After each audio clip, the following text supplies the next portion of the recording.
Assalamualaikum warahmatullahi wabarakatuh.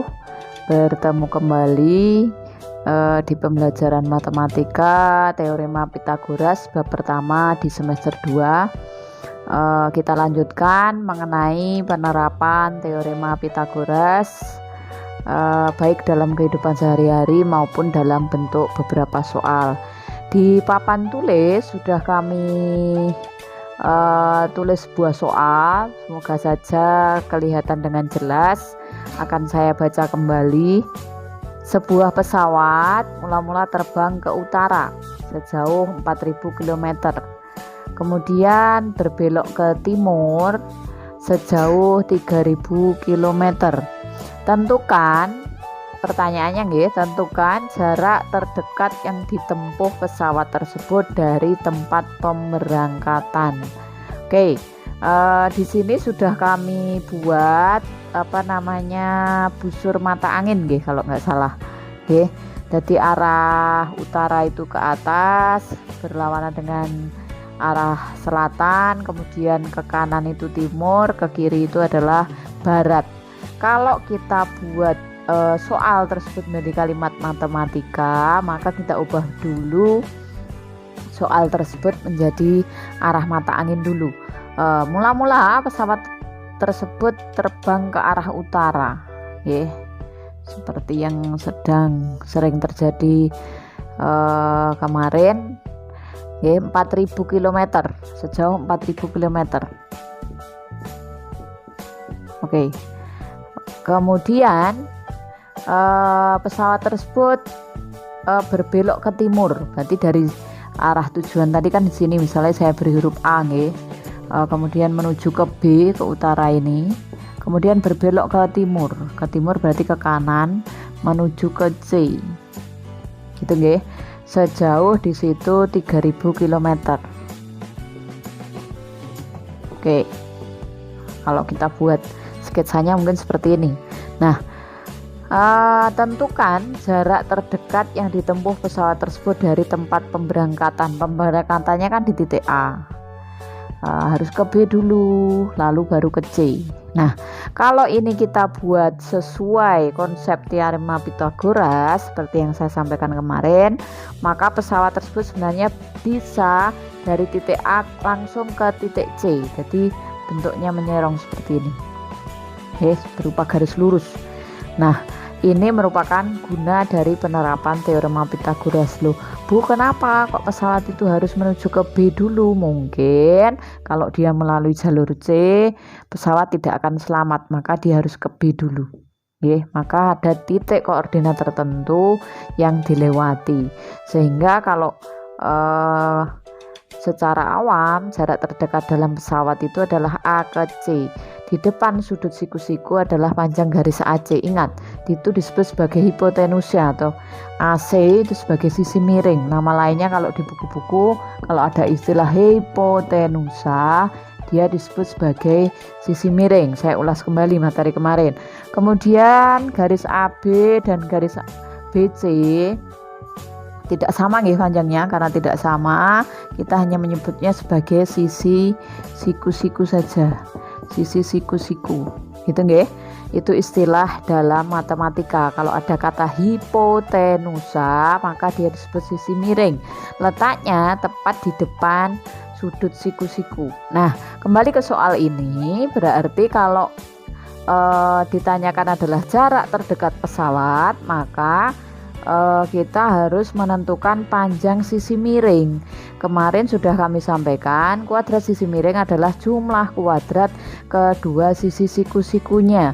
Kemarin sudah banyak yang mengirim tugas. Kelas A tinggal 10 anak, kelas B sementara baru 10.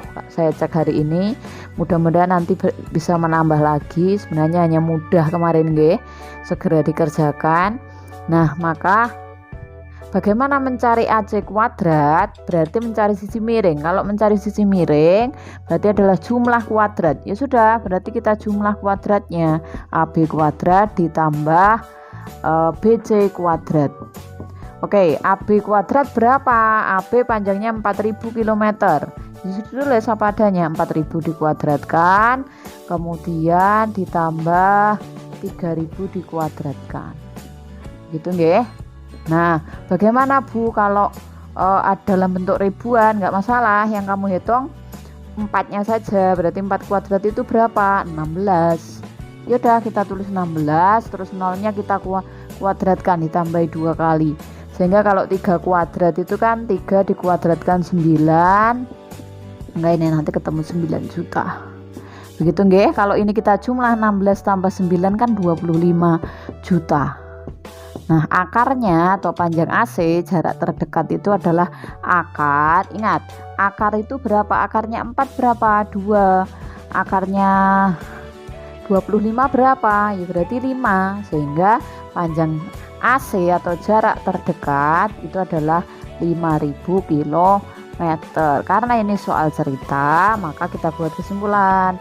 Jadi jarak terdekat pesawat dari pemberangkatannya adalah 5000 kilometer.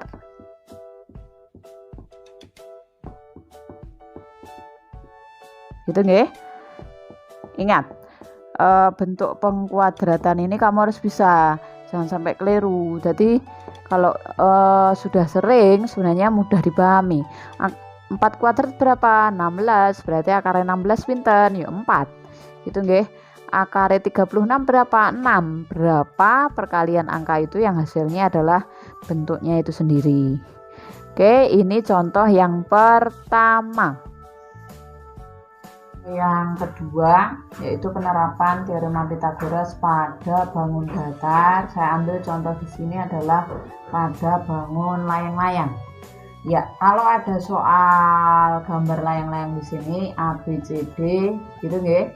Di mana titik tengah dari diagonal BD dan AC adalah titik O, di mana panjang panjang AD diketahui adalah 20. Kalau kamu main layang-layang mestinya AD itu nanti akan sama dengan AB yaitu 20 cm, gitu nggih. Kemudian kalau panjang CD itu akan sama dengan panjang BC. Itu sudah konsep yang kamu ketahui bersama. Kemudian berikutnya adalah panjang O ke D. O ke D adalah 16 cm. Itu nggih. Kalau ini saya beri centang, maka ini juga harus saya beri centang karena konsepnya sama. Berarti OD itu sama dengan OB yaitu berapa? 16 cm. Saya harap ini bisa dipahami. Nah, pertanyaannya adalah dari situ kita lihat pertanyaannya. Dari konsep kita sudah tahu ada beberapa sisi yang belum diketahui. Gitu nggih. Kita lihat pertanyaan yang pertama yang A, yaitu hitunglah panjang O ke A. O ke A, O ke C, dan B ke C. Semuanya belum diketahui. Konsep ini bisa kita cari, pertanyaan ini bisa kita cari dari konsep teorema Pythagoras nggih. Pertama kita cari OA dulu. OA. OA kalau kamu lihat di sini kan ada sudut siku-siku di sini di titik O. Nggih, sehingga sisi miringnya adalah panjang A ke D. Dipahami betul? Kalau belum paham diulang-ulang. Sehingga kalau mencari OA kuadrat, karena sisi miring diketahui, maka sisi miring harus selalu dikurangi, yaitu AD kuadrat dikurangi OD kuadrat. Dari gambar, panjang AD adalah 20 kuadrat, OD adalah berapa tadi? 16 kuadrat. Berapa 20 kuadrat? Yaitu 400. 16 kuadrat adalah 256. Kalau itu kita kurangi, maka ketemunya adalah 144. Sehingga OA ketemu adalah akar dari 144. Berapa OA? OA adalah 12 cm.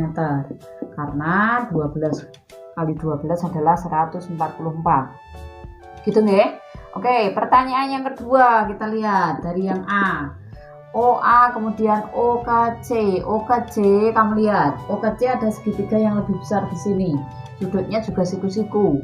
OKC di sini bukan sisi miring, maka rumusnya sama dengan OA tadi. Pertanyaannya adalah OC, maka OC kuadrat, lihat segitiga DOC, perhatikan segitiga DOC dan segitiga BOC. Karena yang ditanyakan bukan CD tetapi BC, maka fokusmu adalah ke segitiga OBC, maka OC kuadrat adalah BC kuadrat gitu ya, seperti konsep kemarin, dikurangi panjang sisi yang satunya yaitu OB kuadrat.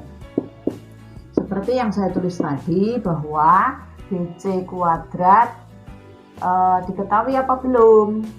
Kita lihat dulu. Belum ya? Panjang O ke C juga belum diketahui. Akan tetapi di situ yang diketahui adalah panjang A ke C. A ke C itu panjangnya berapa? 42 cm. Gitu ya. Kemudian panjang A ke O tadi adalah berapa tadi? Yang sudah kita cari tadi 12 cm. Gitu ya. Nah, maka untuk mencari OC ini tidak perlu memakai triple Pythagoras di sini karena panjang BC kan belum diketahui, gitu ya. Maka panjang O ke C cukup kita kurangi saja.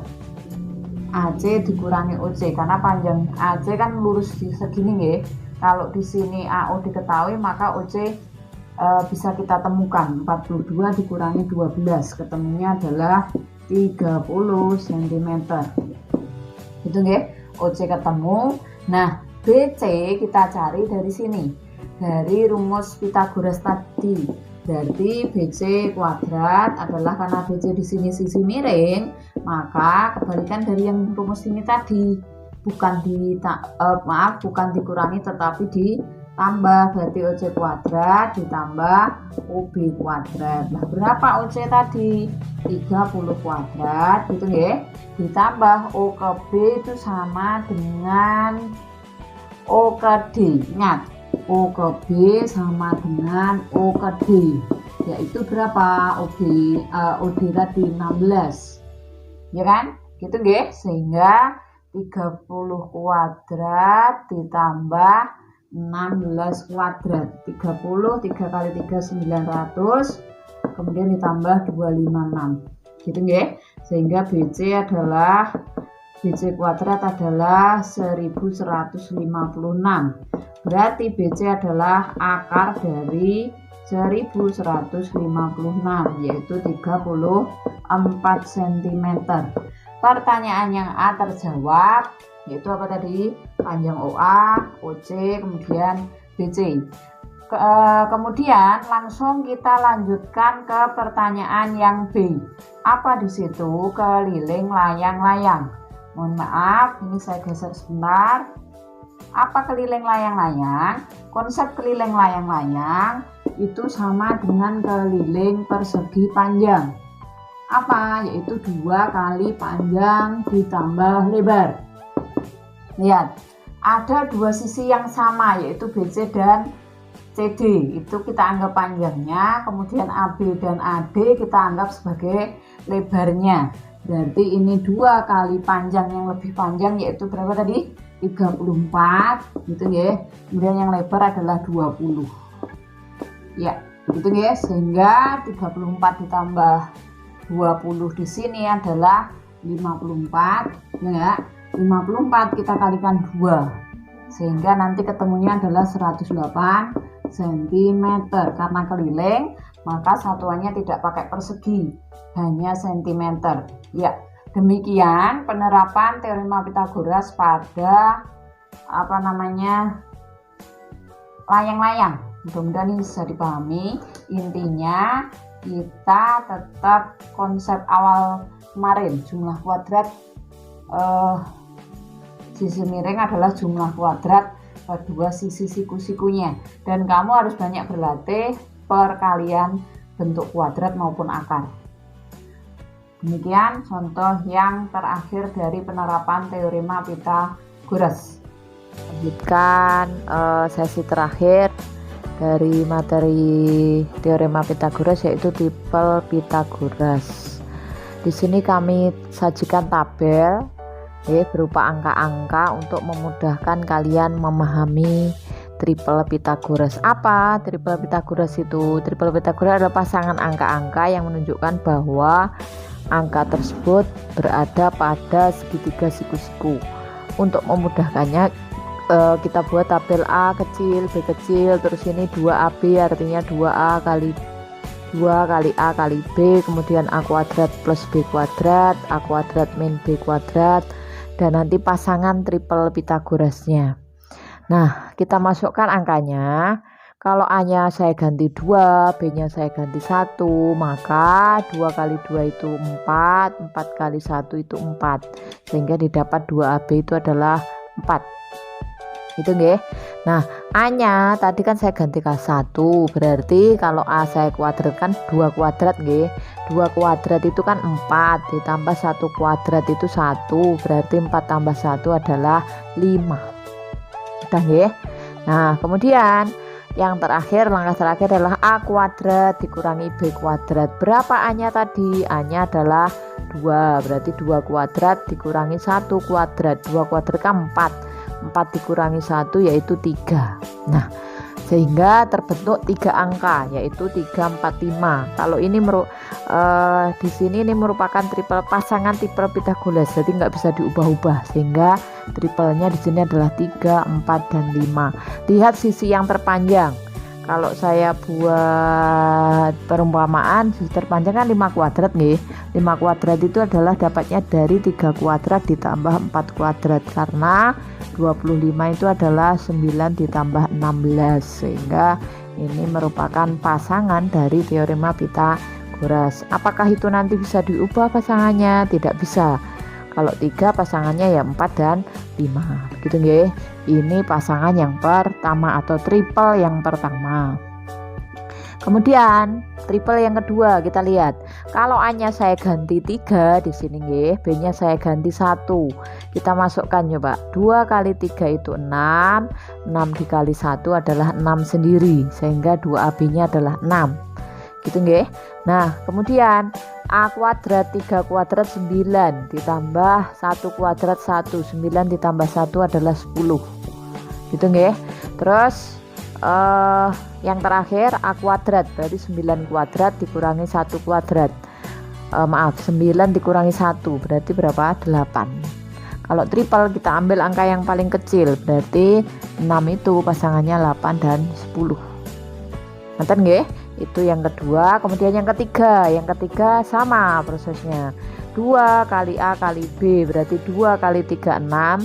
6 kali 2 adalah 12, berarti 2AB-nya 12. Gitu nggih. A kuadrat berarti kan 9 kuadrat. 9 A kuadrat, maaf, 3 kuadrat nggih. 3 kuadrat 9 ditambah B kuadrat. 9 ditambah 4 berarti adalah 13. Gitu nggih. Nah, terus 9 dikurangi 4 yaitu adalah 5. Sehingga pasangannya adalah 5, 12 dan 13. Itu triple yang ketiga. Itu nggih. Berikutnya 2 kali 4. 2 kali 4 itu berapa? A-nya saya ganti 4 nggih. B-nya saya ganti 1. 2 kali 4 itu adalah 8. 8 kali 1 adalah 9. Gitu nggih. Kemudian 4 kuadrat itu 16. 16 ditambah 1 adalah 17. Gitu nggih. 4 kuadrat 16. 16 dikurangi 1 adalah 15. Sehingga triplenya adalah 9, 15 dan 17. Kita sudah dapat 4 triple. Satu lagi nggih. Nanti kamu lanjutkan, nanti akan kami upload di Google Classroom. Saya ambil satu lagi. 2 kali 4. 2 kali 4 itu berapa? 8. 8 kalikan 2 berapa? 16. Betul? Kemudian A kuadrat itu 4 kuadrat 16. 16 ditambah 4 adalah 20. Gitu nggih. A kuadrat itu 16. 16 dikurangi 2 kuadrat 4. 16 dikurangi 4 adalah 12. Sehingga triple berikutnya adalah 12, kemudian 16 dan 20. Nah, cukup contoh saya sampai di sini. Nanti ini sebagai tugas proyek kami yang pertama, kamu isi titik-titik triple Pitagoras ini, kamu upload di Google Classroom. Itu tugas tugas proyek nih istilahnya. Kalau nanti penerapannya hanya untuk latihan, tidak kami nilai, tapi tetap kami lihat. Kalau proyek ini kami nilai sebagai nilai keterampilan. Kalau semester kemarin nilai keterampilan hanya saya ambilkan dari nilai tugas, tapi kalau ini nanti kamu tidak mengumpulkan berarti nilai keterampilanmu kosong. Maka tujuan saya apa? Tujuan saya agar kamu nanti lebih bisa memahami pengertian dari triple Pythagoras. Kalau bisa memahami triple Pythagoras, nanti bisa lebih menerapkan pada soal dalam kehidupan sehari-hari. Demikian, kalau belum dipahami kamu bisa putar berulang-ulang agar lebih paham lagi. Demikian, assalamualaikum warahmatullahi wabarakatuh.